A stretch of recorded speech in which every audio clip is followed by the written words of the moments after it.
اسلام آباد میں امریکہ ایران مذاکرات کے بعد ٹرمپ کا سخت رد عمل۔ اب نئے ہرمز کی ناکہ بندی کا اعلان، کہا کہ ایران نے ابھی مذاکرات کی میز نہیں چھوڑی، وہ واپس آئیں گے اور ہمیں وہ سب کچھ دیں گے جو ہم چاہتے ہیں۔ مجھے 90 یا 95% نہیں، مجھے سب کچھ چاہیے۔ ان کے پاس اب کوئی کارڈ نہیں ہے۔ مجموعی طور پر ایران امریکہ ملاقات بہت اچھی رہی۔ جوہری معاملے پر اتفاق نہیں ہو سکا، جن نکات پر اتفاق کیا گیا وہ فوجی آپریشن سے بہتر ہے۔ تہران کو ایٹمی ہتھیاروں کے اصول سے روکنا ہی مقصد ہے۔ مناسب وقت پر ہماری فوج ایران میں جو باقی ہے اسے بھی ختم کرے گی۔ ایران کو ٹول دینے والے جہازوں کا پیچھا کریں گے، جو بھی ٹول ادا کرے گا اسے محفوظ راستہ نہیں ملے گا۔ یہ عالمی سطح پر بھتا خوری ہے۔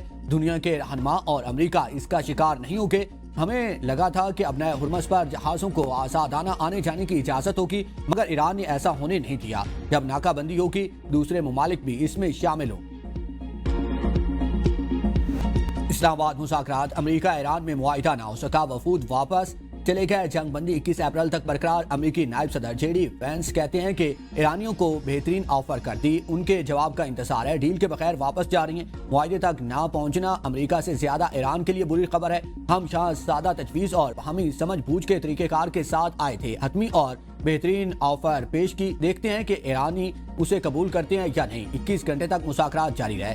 واضح ریڈ لائن بتا دی کن نکات پر اتفاق ہو سکتا ہے اور کن پر نہیں۔ ایران یقین دہانی کرائے کہ اس کے پاس ایٹمی ہتھیار نہیں ہوں گے۔ ایران نے امریکی شرائط قبول کرنے سے انکار کر دیا۔ مذاکرات میں جو کمی رہ گئی وہ پاکستانیوں کی وجہ سے نہیں تھی۔ پاکستان نے ہمارے اور ایران کے درمیان فاصلے کم کرنے کے لیے بہترین کام کیا۔ پاکستان نے کسی معاہدے تک پہنچنے میں مدد کرنے کی بھرپور کوشش کی۔ نائب وزیر اعظم اسحاق ڈار، فیلڈ مارشل سید عاصم منیر اور وزیر داخلہ محسن نقوی نے امریکی وفد کو رخصت کیا۔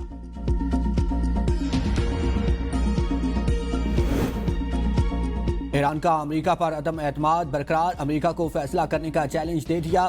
ایرانی اسپیکر باقر کالیباف کا کہنا ہے کہ امریکہ نے ایران کی منطق اور اصولوں کو سمجھ لیا ہے، اب وقت آ گیا ہے کہ وہ فیصلہ کریں کہ آیا ہمارا اعتماد حاصل کر سکتے ہیں یا نہیں۔ مخالف فریق اس مرحلے میں ایرانی وفد کا اعتماد حاصل کرنے میں ناکام رہا۔ گزشتہ 2 جنگوں کے تجربات کی وجہ سے ہمیں فریق مخالف پر اعتماد نہیں ہے۔ قومی دفاع کی کامیابیوں کو مستحکم کرنے کی کوشش سے دستبردار نہیں ہوگے۔ دفاعی کامیابیوں کو مستحکم کرنے کے لیے کوششیں جاری رکھیں گے۔ ایرانی سلامتی کمیٹی کے سربراہ ابراہیم عزیزی کا کہنا ہے کہ حقیقت میں ایران سے زیادہ امریکہ کو ڈیل کی ضرورت ہے۔ تہران کسی دباؤ میں نہیں آئے گا۔ اگر امریکہ ہماری شرائط تسلیم نہیں کرتا تو ہم طے شدہ راستے پر چلتے رہیں گے، ہمارے لیے کچھ نہیں بدلے گا۔ ایرانی حکومت کے ترجمان کا کہنا ہے کہ ایران وینزویلا نہیں ہے، دھمکیوں سے امریکہ کی ساکھ ختم ہو چکی۔ پوری دنیا کہہ رہی ہے کہ ایران ثابت قدم رہا اور جنگ جیت گیا۔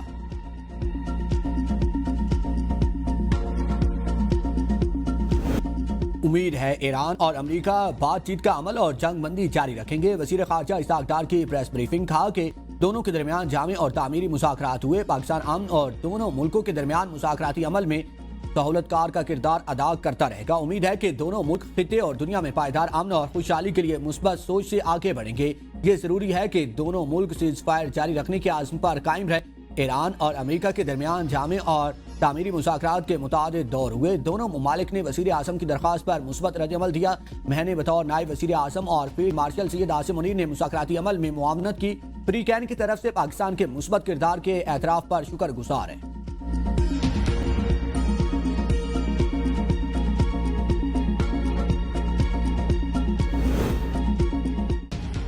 ایران امریکہ بیشتر معاملات پر متفق ہیں، 2-3 اہم ایشو کے سبب ڈیل نہ ہو سکی۔ ترجمان ایرانی وزارت خارجہ اسماعیل بقائی کا کہنا ہے کہ ایران اور امریکہ کے درمیان ہونے والے مذاکرات کا یہ دور اس 1 سال میں مذاکرات کا طویل ترین دور تھا، جو 24 یا 25 گھنٹے جاری رہا۔ سفارتکاری کبھی ختم نہیں ہوتی، یہ قومی مفادات کے تحفظ کا ایک ذریعہ ہے۔ یہ توقع نہیں ہونی چاہیے تھی کہ ہم ایک ہی نشست میں کسی معاہدے تک پہنچ جائیں گے۔ ایران خطے میں پاکستان دیگر دوستوں کے ساتھ رابطے میں رہے گا۔ سفارتی عمل کی کامیابی کا انحصار دوسرے فریق کی سنجیدگی اور نیک نیتی پر ہے۔ پاکستان کی حکومت، عوام اور وزیر اعظم شہباز شریف کا شکریہ ادا کرتا ہوں۔ پاکستان نے کامیاب سفارتکاری سے نئی تاریخ رقم کر دی۔ اسلام آباد کی انتھک کوششوں نے ایران اور امریکہ کو دہائیوں بعد ایک میز پر بٹھا دیا۔ انقلاب ایران کے بعد امریکہ اور ایران کے تعلقات شدید خراب اور سفارتی تعلقات باقاعدہ ختم ہو گئے تھے۔ 28 فروری 2026 کو امریکہ نے اسرائیل کے ساتھ مل کر ایران پر باقاعدہ جنگ کا آغاز کیا۔ چند گھنٹوں کے دوران فضائی حملوں میں ایرانی فوجی تنصیبات، مسائل سسٹمز اور اہم اہداف کو نشانہ بنایا گیا۔ پاکستان نے صورتحال کے پیش نظر پس پردہ امن کوششیں تیز کی۔ وزیر اعظم شہباز شریف اور فیلڈ مارشل سید عاصم منیر نے انتھک سفارتی کوششوں سے دونوں ممالک کو مذاکرات پر آمادہ کیا۔ عالمی طاقتوں نے بھی اعتراف کیا کہ پاکستان نے ایک بار پھر ذمہ دار ریاست ہونے کا ثبوت دیا۔ عالمی رہنما وزیر اعظم سے مسلسل رابطے میں رہے، امن کی کوششوں پر بھرپور خراج تحسین۔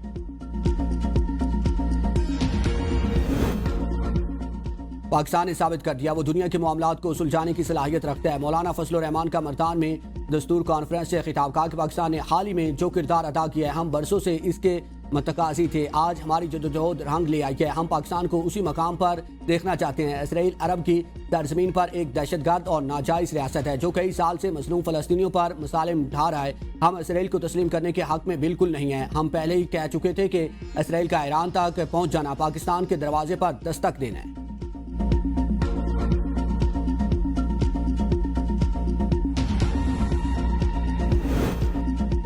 وزیر اعلیٰ پنجاب نے نکاسی آب کے منصوبے جون سے پہلے مکمل کرنے کا ہدف دے دیا۔ 15 شہروں میں نکاسی آب کے منصوبوں پر 24 گھنٹے کام کرنے کا حکم۔ مونسون سے قابل سیوریج لائنز اور بارشی پانی کی نکاسی کے پروجیکٹس کی یقینی تکمیل کی ہدایت۔ خصوصی اجلاس میں 15 شہروں میں واسع کمپلیکس ڈیزائن کی منظوری۔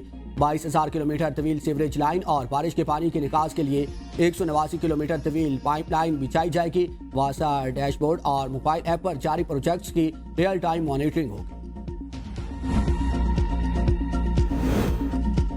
بہتر انفراسٹرکچر ہی معاشی ترقی کی بنیاد ہے۔ صوبے بھر میں مربوط روڈ نیٹ ورک کے قیام کے لیے عملی اقدامات جاری ہیں۔ وزیر اعلیٰ خیبر پختونخوا سہیل افریدی کا اجلاس سے خطاب، کہا کہ جدید سڑکوں کا جال بچھا کر عوام کو بہتر سفری سہولیات فراہم کریں گے۔ نئی تعمیر شدہ سڑکوں پر لائن مارکنگ اور گیٹ آئیز کی تنصیب بھی یقینی بنائی جائے گی۔ وزیر اعلیٰ کا جاری ترقیاتی منصوبوں کو مقررہ ٹائم لائنز کے مطابق مکمل کرنے کی ہدایت، کہا کہ ترقیاتی اسکیمز میں تاخیر ہرگز برداشت نہیں کی جائے گی۔ ترقیاتی منصوبوں کی پر وقت تکمیل سے عوام کو ریلیف ملے گا۔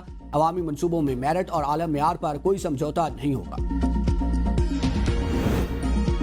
آصفہ بھٹو کی ملکی پولیو مہم میں عوام سے تعاون کی اپیل۔ خاتون اول کا کہنا ہے کہ پاکستان اس وائرس کے خلاف جنگ میں ایک اہم مرحلے پر کھڑا ہے۔ برسوں کی مسلسل کوششوں کے بعد ملک پولیو کے خاتمے کے قریب پہنچ چکا ہے۔ آنے والا مرحلہ انتہائی اہم ہے جہاں ہر بچے تک پہنچنا ضروری ہے۔ 13 سے 19 اپریل تک فرنٹ لائن ہیلتھ ورکرز گھر گھر جا کر ویکسینیشن کریں۔